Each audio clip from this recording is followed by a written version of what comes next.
आपण जो पदार्थ करणार आहे तो पदार्थ तुम्ही नाश्त्यासाठी किंवा दुपारच्या जेवणासाठी नक्कीच खाऊ शकता, कारण हा पदार्थ पौष्टिकही आहे आणि पोटभरीचा सुद्धा आहे. तर आजची आपली रेसिपी आहे दही धपाटे. धपाटे तर महाराष्ट्रात सगळीकडेच बनवले जातात, परंतु प्रत्येक भागची पद्धत वेगळी वेगळी असते. आज आपण विदर्भ स्पेशल पद्धतीनं आज हे दही धपाटे बनवणार आहोत. नमस्कार, मी सुषमा खूप खूप स्वागत करते तुमचं आपल्या किचनमध्ये. धपाट्यासाठी आज आपण हे एक वाटण बनवणार आहोत आणि हे वाटण फार महत्त्वाचं आहे, त्याशिवाय तुमच्या धपाट्याला वेगळी चव येणार नाही. त्यासाठी मी 10 ते 15 लसूण पाकळ्या घेतलेत, 8 ते 10 हिरवी मिरची घेतली, 2 चमचे धने घेतलेत, 1 चमचा जिरं घेतले, अर्धा चमचा बडीशेप आहे आणि 10 ते 12 शेंगदाण्याचे दाणे घेतलेले आहेत. लसूण थोडा यामध्ये तुम्ही जास्त घातला तर आपले धपाटे अगदी खमंग बनतात. शिवाय धने, जिरे आणि बडीशेपमुळं अजूनही खमंगपणा वाढतो याचा. तर मी वाटण तयार करून घेतलेलं आहे. इथं पाहू शकताय अगदी जाडं बिरडं आपण वाटून घ्यायचं आहे. खूप जास्त बारीक पेस्ट नाही करायची. थोडंसं असं दाताखाली आलं पाहिजे या पद्धतीनं आपण वाटून करून घेतलेलं आहे. त्यासाठी मी भाजणीचं पीठ वापरणार नाही. घरामध्ये जी पिठं असतात तीच आपण मिक्स करून घेणार आहोत. हे ज्वारीचे धपाटे आपण बनवणार आहोत. त्यासाठी मी 2 कप मेजरिंग कपचे 2 कप आपण ज्वारीचं पीठ घेतलेलं आहे आणि त्याच्या निम्मं आपण गव्हाचं पीठ 1 कप गव्हाचं पीठ घेणार आहोत. गव्हाचं पीठ तुम्ही कमी वापरलं तरी चालू शकतं. बाइंडिंगसाठी फक्त आपण गव्हाच्या पिठाचा वापर करणार आहोत. आणि त्याच्या निम्मं आपण डाळीचं पीठ घेतलेलं आहे. मी अर्धी वाटी म्हणजे अर्धा कप डाळीचं पीठ आपण घेतलेलं आहे. त्यामध्ये तुम्ही तांदळाचं पीठ वापरलं तरी चालू शकतं, पण हे धपाटे थंड झाल्यानंतर तांदळाचं पीठ जर वापरलं असेल तर थोडेसे चिवट होतात, त्यामुळे मी इथं तांदळाच्या पिठाचा वापर नाही करणार. तर ही सगळी पिठं आपण छान मिक्स करून घेणार आहोत. निवेदन करते, माझ्या चॅनलवरती नवीन असाल तर चॅनलला नक्की सबस्क्राईब करा आणि बेल आयकॉनला क्लिक करा, म्हणजे असेच पारंपरिक आणि नाविन्यपूर्ण पदार्थ तुम्हाला पाहता येतील. पिठामध्येच आपण आता हे कोरडे मसाले घालून घेणार आहोत. त्यासाठी मी 1 मोठा चमचा हळद घातलेली आहे. चवीनुसार आपण यामध्ये मीठ घालणार आहोत. मीठ जरा चढतं घालायचं, कारण यामध्ये ज्वारीचं पीठ आहे. ज्वारीच्या पिठाला चव नसते. त्यासाठी मी 1 ते 1.5 चमचा ज्वारीचं पीठ घातलेलं आहे आणि थोडीशी कलरसाठी आपण 1 चमचाभर लाल मिरची पावडर घातलेली आहे. शिवाय आपण ओवा घातलेला आहे आणि 2 ते 3 चमचे आपण तीळ घातलेले आहेत. तीळ ऑप्शनल आहेत, पण तीळ खूप छान लागतात आणि छान दिसतात सुद्धा धपाटीवरती, त्यामुळे तुम्ही वरून लावले तरी चालू शकतात किंवा पिठामध्ये घातले तरी चालू शकतात.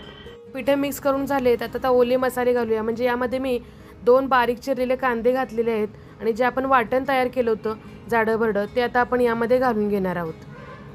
तुम्हाला वाटलं तर तुम्ही यामध्ये कोणतीही भाजीसुद्धा घालू शकता. इथं मी कोथिंबीर घातलेली आहे. अर्धी वाटी बारीक चिरलेली कोथिंबीर घालायची आहे आपण. तर या पिठामध्ये आपण सगळे घातलेले मसाले मिक्स करून घेणार आहोत. कांदा आणि आपलं जे वाटण आहे ते सगळं पिठाला लावून घेणार आहोत. दही धपाटे त्यासाठी आपण पीठ मळण्यासाठी दह्याचा वापर करणार आहे. 1 मोठी वाटी भरून मी घरातलं दही वापरलेलं आहे, पण हे दही आंबट नसावं, एकदम फ्रेश असावं. अशाच पिठामध्ये तुम्ही दही धपाटे करू शकता. घालून पीठ मिक्स केल्यानंतर वरून जेवढं पाणी लागतंय तेवढं पाणी घेऊन तुम्ही पीठ असं घट्टसर मळून घ्यायचं आहे या पद्धतीनं. आता हे पीठ आपण ओला कापडानं झाकून ठेवणार आहोत 10 ते 15 मिनटं बाकीची तयारी होईपर्यंत. आता धपाटे थापण्यासाठी मी इथं पाणी घेतलेलं आहे. आता आपण हे धपाटे लाटणार नाही आहे, मी थापून दाखवणार आहे तुम्हाला.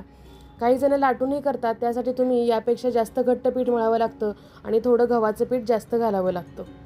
एक भाकरीचा गोळा आपण जसा घेतो, भाकरीसाठी पीठ जेवढं घेतो तेवढं आपण पीठ घेणार आहोत आणि छानसा असा गोळा तयार करून घ्यायचा आहे.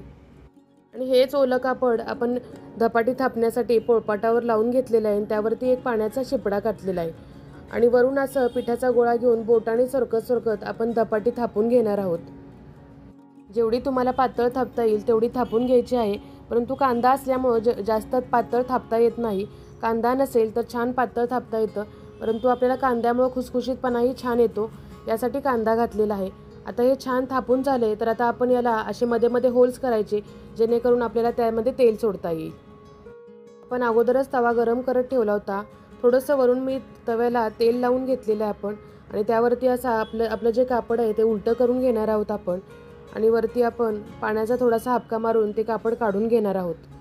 एक साईडनं थोडंसं सुकलं, ज्या पद्धतीनं आपण भाकरी कशी उलटतो तसे आपण हे उलटून घेणार आहोत आणि साईडून थोडंसं तेल सोडायचं, म्हणजे चुरचुरीतपणे आपले धपाटे भाजले जातात.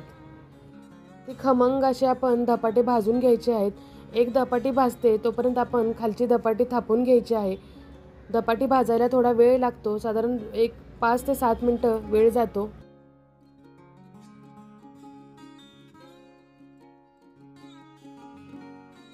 खमंग अशी आपली धपाटी भाजून झाली आहे, त्यात आपण टोपल्यामध्ये काढून घेऊया. टोपल्यामध्ये काढली म्हणजे काय होतं, त्याला पाणी सुटत नाही.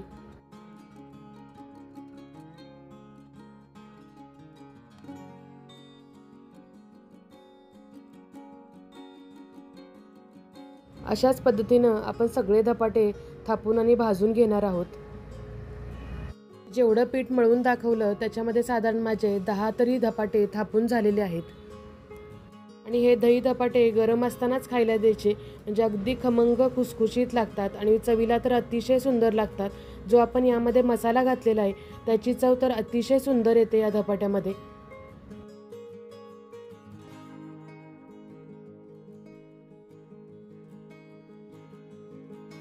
चला तर आपले सगळे दही धपाटे थापून भाजून छान झालेले आहेत. आता आपण दह्याबरोबर ते सर्व करूया. सुरुवातीला ताटामध्ये मी इथं घरात बनवलेली शेंगदाण्याची चटणी दिलेली आहे आणि थोडंसं आपण गोड दही त्यामध्ये दिलेलं आहे. खाताना तुम्ही दह्याबरोबर खाऊ शकता किंवा उसळीबरोबर खाऊ शकता किंवा त्याच्याबरोबर तुम्ही ठेचा जरी मिरचीचा घेतला तरी त्याच्याबरोबर छान लागतात हे दही धपाटे. चला तर सगळ्या वस्तू आपण घरातल्याच वापरलेल्या आहेत. घरातल्याच वस्तूंपासून हाही आपण पदार्थ बनवलेला आहे आणि अतिशय खमंग पौष्टिक असे दही धपाटे आपले तयार झालेले आहेत. रेसिपी नक्की ट्राय करून पहा. रेसिपी आवडल्यास नक्की लाईक करा, शेअर करा, सबस्क्राईब करा. आणि हो, तुमची रेसिपी कशी झाली हे कमेंटमध्ये नक्की सांगा. परत भेटू अशाच एका नवीन तडफदार रेसिपीसह. तोपर्यंत स्वस्त खा, मस्त रहा. धन्यवाद.